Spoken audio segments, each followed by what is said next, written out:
자, 예고해 드린 대로 한동수 전 대검 감찰부장, 윤석열 이 검찰총장 당시에 감찰부장을 해서 저희 오마이 북을 통해서도 당시 있었던 일을 책으로 또 출간하기도 했던 한동수 전 감찰부장 전화로 연결해 보겠습니다.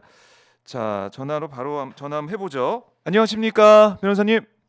네. 네. 네. 안녕하세요. 예, 네. 오마이뉴스 박정호 기자입니다. 네. 반갑습니다. 제가 예. 10시 20분 재판이어서 아, 이동 예. 시간 예. 10분 고려하면 네. 최대한 해도 길게는 못할 것 같습니다. 알겠습니다. 네. 예, 압축적으로 네. 저희가 말씀을 좀 여쭙도록 하겠습니다. 네. 자, 윤석열이 체포가 됐습니다. 사실 내란 사태 이후에 참 오랜 시간이 걸려서 윤석열 체포가 이루어졌는데 이 상황 좀 어떻게 보셨는지 총평해 주신다면요. 네. 제가 좀 말씀 놓쳤습니다. 네네. 다시. 이 윤석열 이제 체포가 됐는데 이 네. 내란 사태 이후 많은 국민들이 지금 밤잠 못 주무시고 그냥 고통 속에서 계시다가 체포가 됐다라는 소식 듣고 좀 마음 놓기도 하시고 기뻐하시기도 하시는데 우리 변호사님 어떠십니까? 네. 모든 분들이 이렇게 수고하셔서 네. 박수를 보내드리고 싶은 마음이 있고 또 한편으로는 해야 될 일이 남아있기 때문에 네. 늘 긴장하고 또 겸손하고 또 담대하게 계속 나아가겠다는 생각을 했습니다. 예. 네, 현재 윤석열 피의자의 그 행동들은 기본적 마치 절대왕정 왕권 신수설처럼 자기의 그 권한이 이제 반민주적인 민주공화국적인 독재적 사고 방식들을 드러내고 있는데요. 네. 거기서 씨는 친일적 성격의 잡신 내지 주술이고 또 극우 유튜브의 망상이 아닐까 생각이 듭니다. 그 민주주의 위기이고 네. 또 국민들이 모두 피해자로서 일상이 큰 침해를 받고 불안과 그 두려움들도 한편에 있고 이래서 신속히 이 상황들이 회복될 수 있도록 온 나라의 국민들이 함께 하셔야 될 것 같습니다.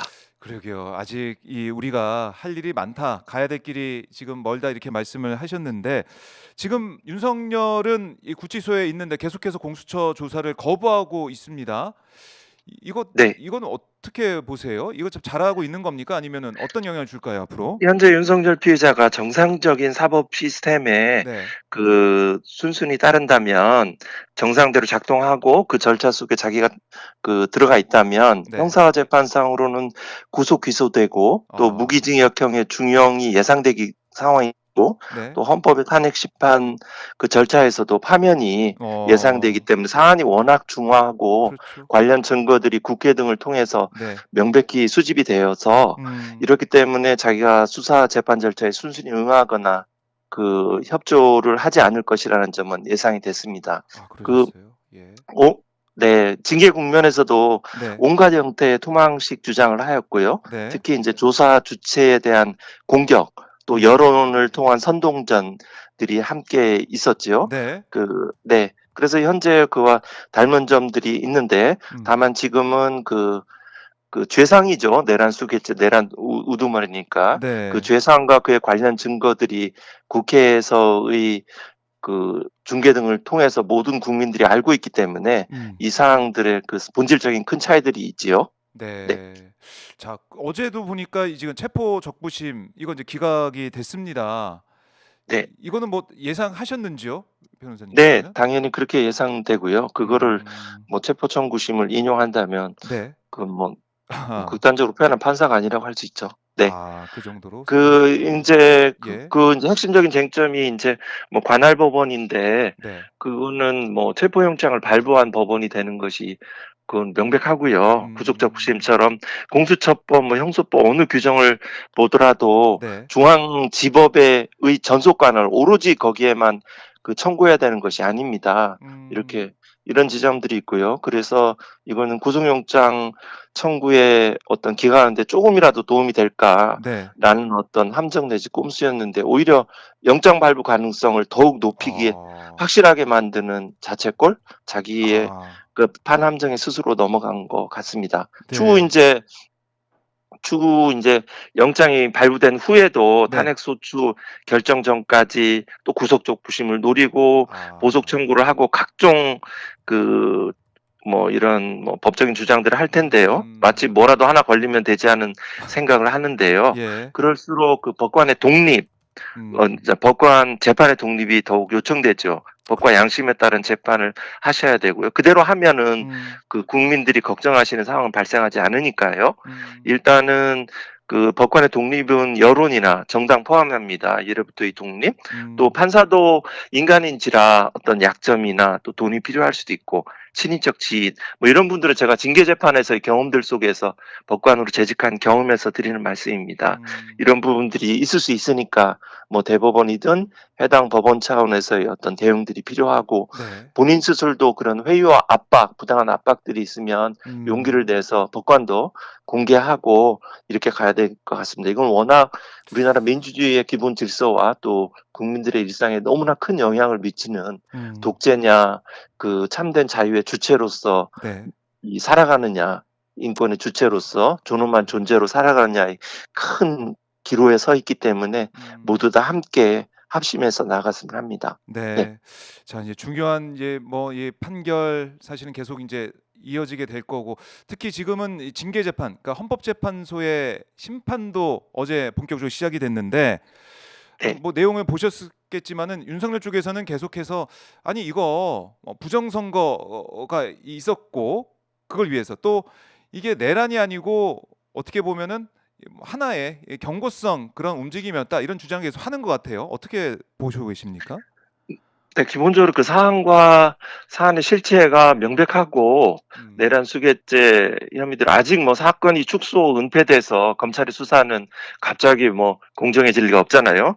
이런 지점들에 대해서 특검을 통해서 또 밝게 되겠지만 적어도 탄핵 소추 사유로 들어간 부분에 대해서는 네. 헌법 위반과 법률 위반은 사안 실체 자체가 명백하고 관련 증거도 많고 각종 소송 지연 의도 행위에 대해서 네. 헌법재판관들의 재판 경험들이 있고 또 보이는 그 헌법 수호에 대한 의지도 강고하신 것 같아서 네. 뭐 현재 기일상으로 2월 13일이 그날 뭐 변론이 종결되거나 이렇게 된다면 예. 2월 27일이나 2월 28일 선고가 되지 않을까 싶습니다.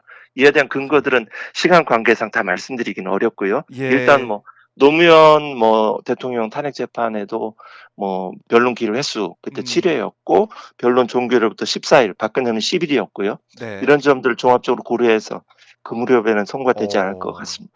될 것 같습니다. 2월 안에 2월 말에 네, 선고가 있을 거다. 헌법재판은 전체적으로 걱정하실 필요는 어, 뭐 영향을 미칠 수도 없고요. 예. 이런 외부 세력들이 그렇습니다. 네, 그래요. 알겠습니다. 이제 가셔야 되니까 저희가 네, 끝으로 한 말씀 들어보면요. 사실은 네, 검찰의 심장부에서라는 책을 이제 내신 다음에 거기 윤석열의 이 본 모습 민낯 이걸 좀 저희가 많이 볼 수가 있었거든요. 여러 네. 가지 이제 오마이북에서 나왔습니다. 오마이북에서 네, 나왔죠. 검찰의 심장부에서. 이번에 이 내란 사태를 보면서 윤석열이란 사람을 보면서 또 여러 가지 생각을 하셨을 것 같은데 네. 끝으로 개인적인 소회나 감정이나 하실 말씀 있으면 듣고 마무리하겠습니다.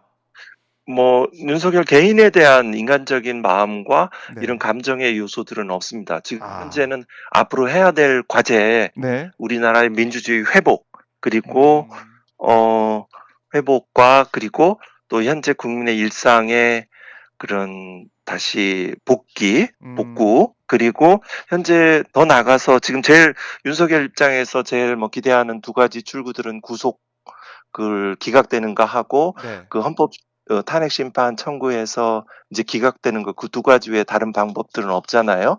뭐 물론 뭐 여전히 무슨 마지막 그 체포 직전에 영상 메시지에서 청년들이 뭐 자유민주주의 여기서는 이제 반공이잖아요. 네. 그 사람의 자유민주주의는 그 반공 이런 반국가 세력 다 같은 표현들이죠. 이거에 대한 그 청년들에 대해서 갑자기 그 역할을 강조하는 취지의 발언이 마치 그 독재의 두 가지 그 뿌리들은 네. 거짓과 이제 두려움인데 이런 지점들을 잘 극복을 하셔서 네, 각자 맡은 자리에서 할 수 있는 만큼 네. 최선을 다하면 또 사회 근원적인 변화들이 이루어지지 않을까 싶습니다. 네, 마치겠습니다. 알겠습니다. 예, 저희가 뭐 시간이 오늘 짧아서 짧게 말씀을 좀 들어봤는데 다음에 저희가 기회가 네, 되면 한번 모셔서 말씀을 좀 들어보도록 하겠습니다. 네, 감사합니다. 고맙습니다. 자, 지금까지 이 한동수 변호사, 사실 윤석열 검찰총장 시절에 감찰부장으로 대검에 있었던 한동수 변호사와 잠깐 연결해서 말씀을 들어봤습니다.